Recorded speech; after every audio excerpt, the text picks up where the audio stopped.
Hey everybody, welcome to Process Server and Messenger. Don't forget to like, comment, subscribe, rate, review, or whatever it is you do, wherever and however you watch the show. Also, I got up here, let's see if this little fade works. Boom. www.surfct.net and my Patreon, www.patreon.com/processserverandmessenger. The first website, surfct.net, is my website if you need something served, especially to registered agents like LegalZoom and CT Corp. And then at the bottom there, you got the Patreon link, which is where I put extra bonus content and footage and cool, fun stuff for you to enjoy. And go ahead and check it out. It's a good time. All right, everybody. Thanks.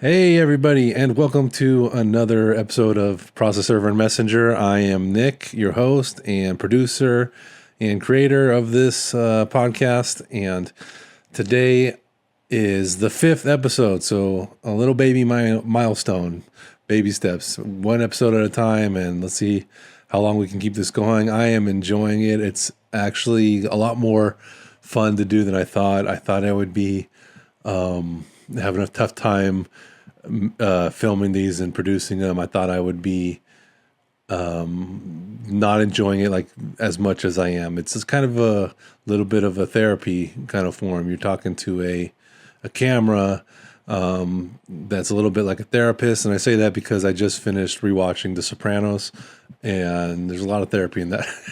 It makes me think, do I need a therapist? And then I just started podcasting, and I'm like, no, this is good. This is a good replacement. I can work with this. So 5th episode, congratulations for sticking around. Congratulations to me, made it 5 whole episodes. Going to be making a lot more. Today we're going straight to sports episode, sports mode for a little bit. And then we're going to talk about process serving, things I had to do this week and some messenger jobs. But briefly, this morning was the Strade Bianche.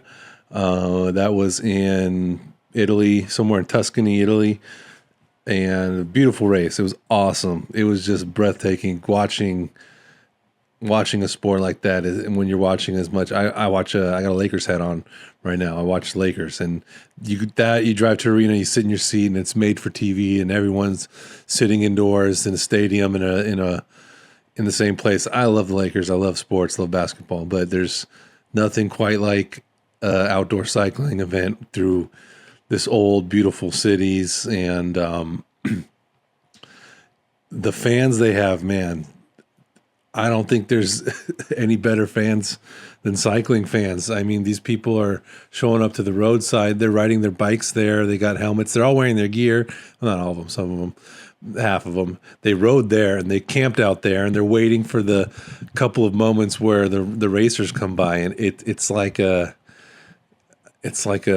Grateful Dead concert. Some of these places. So this is it's such a stark contrast to American sports like baseball and basketball. It's awesome. I love it. It'd be nice if they can come through California again sometime, and I get a chance to to do that, which now is on my bucket list. Even if they don't come to California, one of these days I'm gonna maybe make it to Italy or France or something and watch one of these races. There was a couple races that I watched that I didn't talk about, but they're just kind of over my head. It's a lot to get into. Let's see if I can remember what they were. There was the Omloop race, which was in somewhere in Europe. And then there was some other race, I'm trying to find it right now, that I missed, that I watched part of it, but not all of it. And I don't know what it is, but it doesn't matter. There's just so many races going on. The next thing I'm going to get into is I got to get the Discovery Plus app. I've been watching everything on on Max, which is the HBO app. They do, I think, TNT Sports, and that's what's carrying a lot of these cycling events that I'm watching. but I got to get Discovery Plus. It looks like they had a women's race that they were saying is on Discovery Plus, which is the women's Strade Bianche. So I wanted to watch that. But anyways, Strade Bianche, men, winner, Tadej Pogacar. I don't know if you saw it, but he crashed, and then with about 50 kilometers left in the race, flew off his bike, flew into a thorn bush, got back on his bike, and then won the race. You know, there's more to it than that. I can get into it more than that, but essentially, can you imagine? I mean, he's made for, not only is he the best, but he's made for TV. He's got that superstar quality. He's got that, you know, that thing Charles Barkley's got. He got that thing in sports where you're not just a superstar athlete. You kind of had these dramatic moments. Michael Jordan famously had a lot of that. So it just goes beyond winning and losing. It's kind of a phenomenon to watch. Second place, Thomas Pidcock. He raced really good. He raced really well, man. He gave a good run for it, but was just outclassed in the end. And then third, Tim Wellens, UAE teammate of Tadej Pogacar. So they placed 2. Good for them. Whatever. I guess they're my team because they got Tadej Pogacar. So that's who I'm following. I watched this race because he was in it, so I'm starting there. I'm starting basic, and then next I'm gonna get Discovery Plus and watch the women's, and you know, we'll go from there. But beautiful race somewhere in Italy, somewhere in Tuscany, man. Beautiful countryside, Italy. It was gravel road or a lot of dirt road. There was a lot of fog in the air, a lot of dirt in the air. It was misty. It was grimy. There was some blood. There was some hills, some mountains, some valleys, some beautiful scenery, old churches, cobblestone, and the people, the fans. Oh my God. Electric. Those people out there.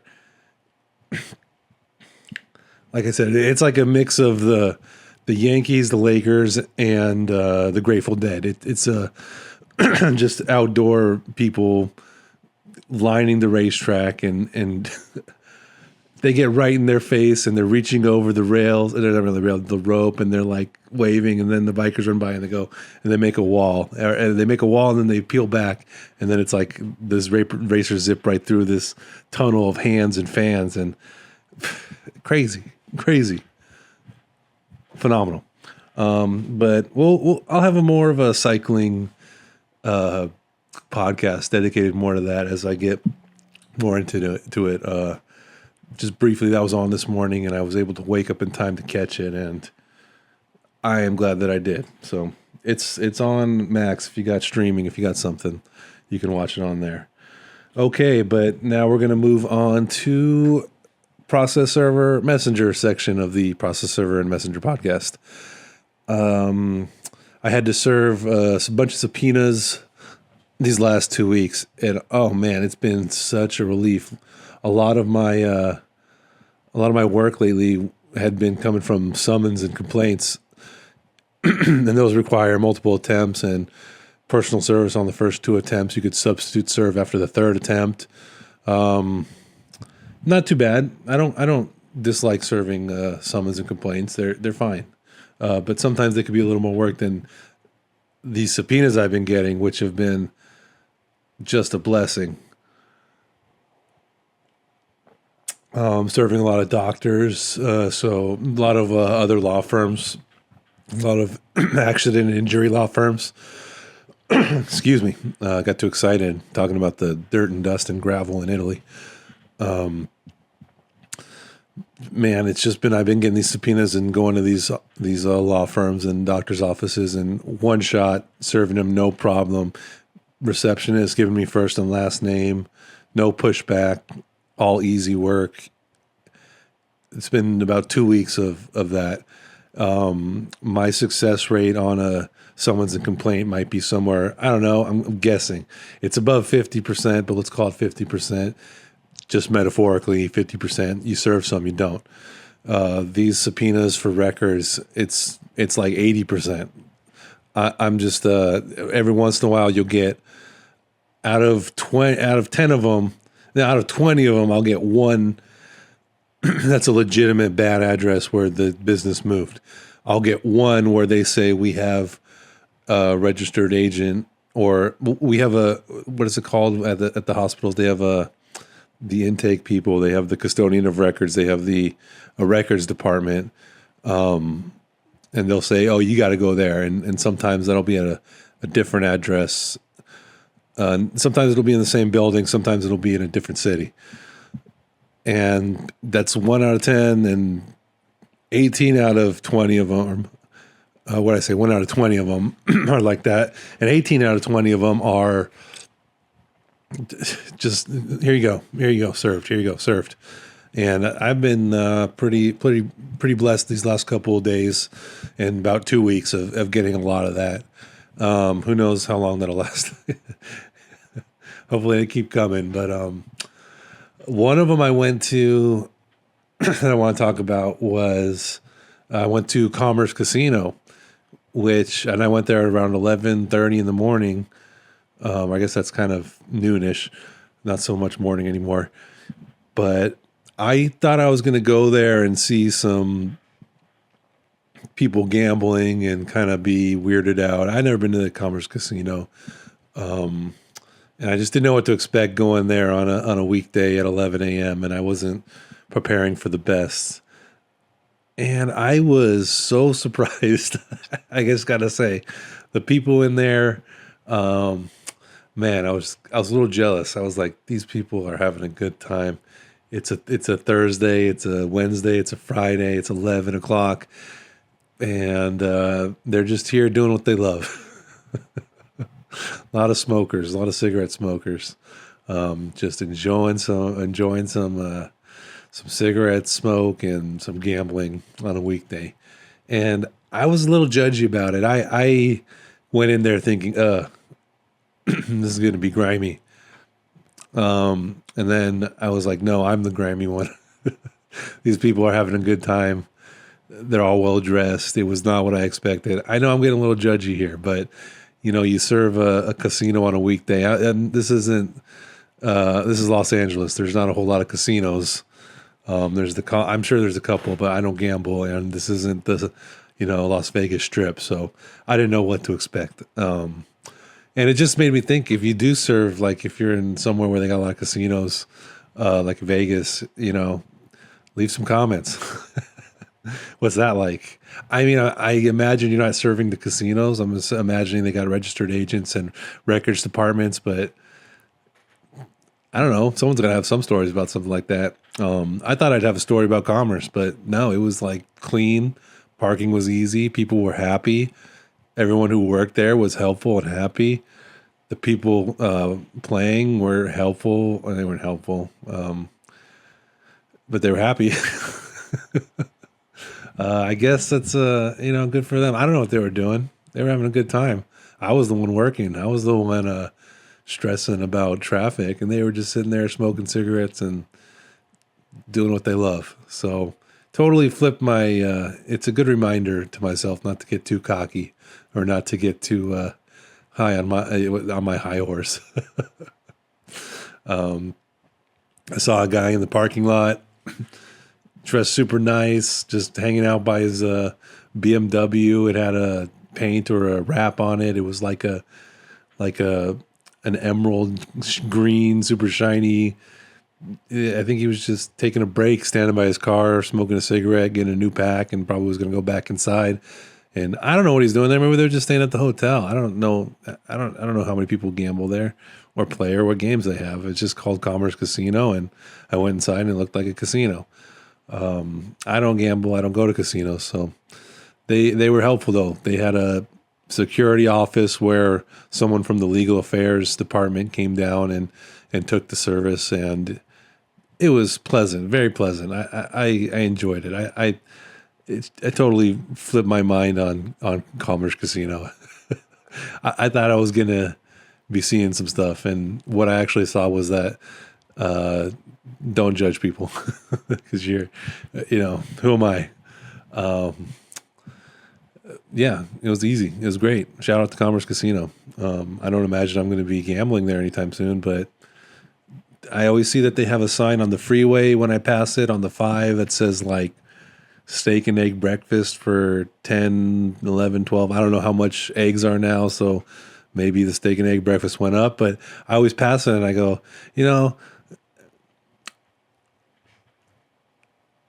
that's not a bad deal. And now that I've gone there and served them and see what it's like on the inside, I think I might go there for the steak and eggs one of these days. If they do like a surf and turf, then I'll be there.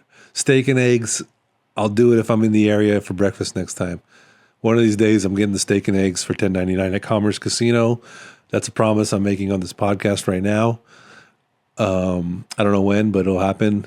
But if they get like a surf and turf type of thing going, I think I'll just have to pull over. If I'm on the 5 and I see a surf and turf billboard at Commerce Casino, I think I'm automatically pulling over for that. If they can keep it under $20, $19.99 surf and turf Commerce Casino, I don't think I could pass that up. So that was one serve I did, Commerce Casino. What else did I do? A bunch of subpoenas to medical records departments. Easy. Westwood, Beverly Hills, all on the west side. So west side of LA. Just easy stuff, in and out. Had a pretty good week with subpoenas. And it kind of broke up a little bit. All the summons and complaints that I served. It was kind of a nice little break in that style. I don't know, maybe you guys, I never thought about it, but you get to serving one type of document over and over and it's got a specific set of rules. You kind of get into I don't know, not a rut, but a routine, and you're used to making 3 attempts and knocking on the door 3 times and substitute serving to anybody who's over 18 that you can on the 3rd or 4th or 5th attempt. And next thing you know, you get some subpoenas and you just serve in medical facilities and it's just in and out. Yeah, it was nice. It was a nice little break in the action from all the summons and complaints I've been serving. I served a lot of small claims. Those can get messy. Those can be. I don't get too much into what's going on in the cases. I don't look at the documents so much like that. I don't read it too much. Some people say you should, so that you know kind of what you're getting into, and maybe you can, I don't know, maybe there's something there for you to keep in mind when you're serving someone. I'll scan it. I'll definitely look at the documents that I'm serving. I'll glance them over just to see what document types I'm serving, and just basic stuff. But I don't like to read too much into the stories of what's happening or who's accusing who of what, or what they're getting into. I see it as kind of none of my business, and I'll look at it in so much that it helps me serve someone or get my part of the job done. But I just don't really I just don't read it. I got other things to do too much. I don't really read it, but sometimes the small claims ones, those are the ones where I might read it more than a summons or anything else, because I kind of want to see what if they're saying this is small claims, he punched me in the face and blah, blah, blah. Okay, now I know to keep my arms up when I'm serving it or keep a distance. Never happened. It's just kind of an example of why I'm kind of looking more into small claims, more so than kind of if I'm serving a summons or complaint. So I had a couple of those that I served. And small claims clients aren't the same as attorneys who are your clients, or process server messenger companies that might send you work. So you're doing a little more customer client relations on that one, which is fine. It's just the nature of serving those for me, in my experience. I had a couple of those, but a lot of summons, a lot of small claims makes up a lot of the work I do. I had an interesting case that I had to deliver copies to the courthouse. But I'm not going to tell you about it. Let's just say it was someone who you know, if I said what it was.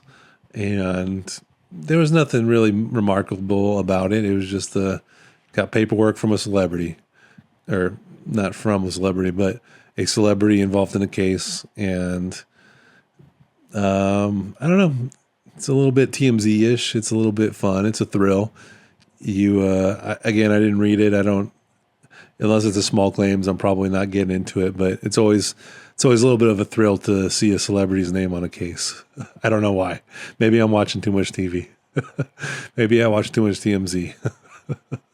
But it's always a little bit of a oh.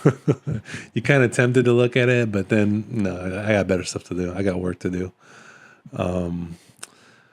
It's been a rainy couple days in Los Angeles. Traffic has been light. It's been nice. Little chilly-ish weather. Chilly for LA is like 60. So that's like sweater weather, 50 and 60. We're getting a little more rain next week. I got to replace my windshield wipers. So here's a reminder for everybody else as well watching this. Replace your windshield wipers, tune up your car, whatever you need to do when the weather's good, because you never know when it's going to turn. I do have to replace one of my windshield wipers. It's getting pretty bad. I was driving and it was raining and the windshield wiper's working, but not the best, not at 100% capacity. And not only is it not as safe, I was safe, don't worry about it. I'm not saying it was dangerous conditions. I was still getting wiped. I could still see. It was just, it could get bad and it could get dangerous. So I got to get on it now. And the other thing is, when you're driving around as much as I am for hours a day and the windshield wipers are going and they're not quite getting it, and there's a little streak maybe right here in your windshield, and you're just staring at that out your windshield for hours a day, it kind of starts to bother you. It gets on your nerves. It's like a little smudge that you can't get off. You ever driving and you have like a little splat or smudge or a crack or something on your windshield, and at first, who cares at first, but after a couple hours, it really starts to get to you. Like, it just gets annoying after a while. And I have just put up video of something I filmed while I was driving in the rain, and it captures exactly what I'm talking about. You can see if you're watching the video on YouTube. If you're not, if you're listening to this on a podcast, then you won't see it. But it's just this little smudge or it's not so little. You can see the video for yourself. It keeps on it won't clear that, and it's a little bit of rain, and just having that in the corner of your eye for so long on the road, it's a painful reminder that I need to replace my windshield wiper blade, and there's an AutoZone across the street, so I will be doing that if I feel like it. I don't know. In LA, there's like this sense that when's the next time it's going to rain? It'll be another year, but I hear we have weather on the way, and that's a bad attitude to have. Everyone, make sure that your equipment for the road is safe and drivable, and that includes windshield wiper blades, which I have to replace. So if you're watching this video on YouTube, this is me driving through Century City, and that's Nakatomi Plaza right there from Die Hard. I hope I said that right. Nakatomi. Is that right? Let me check. Yeah, that's what it's called in Die Hard. So that's where I'm driving in this video. I'm actually going to that building to pick up from a client, and low-key, it's one of my favorite buildings to pick up from because Century City is usually difficult to pick up stuff from. Got a bad reputation from me of a place that's hard to park, hard to get to. The building security treats you rough. They're professionals and they're nice and they're good people, but sometimes getting access to these buildings is the most painful thing in the world. They're sending you to the loading dock. They're sending you to the lobby. They're sending you here. They're sending you there. Nobody will let you up. And then meanwhile, your client's calling you, asking you, where are you? And what's taking so long? And it's like, this is your building. It's just a high security place. Century City, very kind of difficult for me. No parking anywhere. I'm not that great at parking. You can usually park at a loading dock if you got a good relationship with the security and they'll leave you there. And that's the thing about this building right here that I'm going to in Century City, Nakatomi Plaza. They're really cool. They're really nice. They're really friendly. They let me just park in a very, very easy place to. I tell them, hey, that's my car. We're good. And they say, yeah, you're going to be a couple minutes. Go ahead, run on up. And that's very rare nowadays for a nice building like that. And that's the right way to do it in my eyes. I know I'm biased. I'm a messenger process server. But, you get a relationship with the people who work at the building and they let you in and they make it all smooth and it makes it all worth it. And a little bit goes a long way. So as much as I don't like picking up things from Century City, as much as I don't like going there because it's difficult it takes forever. It takes 45 minutes to park your car and go to the loading dock and check in, and then they send you to somewhere else, and then they send you to this elevator, and then you go upstairs and they send you to a mail room and there's no one even there. You got to ring a bell and then you wait for someone to come and they go, what do you want? And you go, I'm picking up this, and they'll say, hold on, we'll check, we'll be back. And then another 15-minute passes, and you're getting calls from dispatch. How long did you pick up? They're calling. They're asking where you are. It's a big cat and mouse game of telephone, and not at Nakatomi Plaza. Always real smooth there. Always really easy, and it's my favorite building to go to in Century City, and they're very nice to me there. And it's it's a famous building from a fun movie, Die Hard. So we were talking about celebrities earlier. It's basically the celebrity of buildings in Century City. They got nice buildings in Century City, and they're building even more nice new ones. So we'll see what they come up with. But so far, I think that one's the star. That one's the celebrity building. That one's the most famous one. It's in the most famous movie. And it still pretty much looks the same. On the outside, at least. But yeah, so that's a video I got on YouTube of me driving in the rain to pick up from Nakatomi Plaza. And if you're on the podcast, you just imagine rain coming down on a windshield, and your windshield wiper is not effectively wiping it. And so you get this smudgy blur of annoying water droplets. So that's that. All right, everybody. Process Server and Messenger Podcast. Episode 5. We did it. We made it. Everybody drive safe out there. Everybody have a nice day. Easy time if you're a process server. Stay safe. If you're just someone listening and tuning in, also stay safe. And yeah, tune up your car. Fix the windshield wiper blades. If you got squeaky brakes, fix that. If you need gas, go get some gas. Drive safe out there. Be prepared, everybody. I need to take some of my own advice right now and get a windshield wiper blade for my car. Thanks for tuning in, everybody. Bye.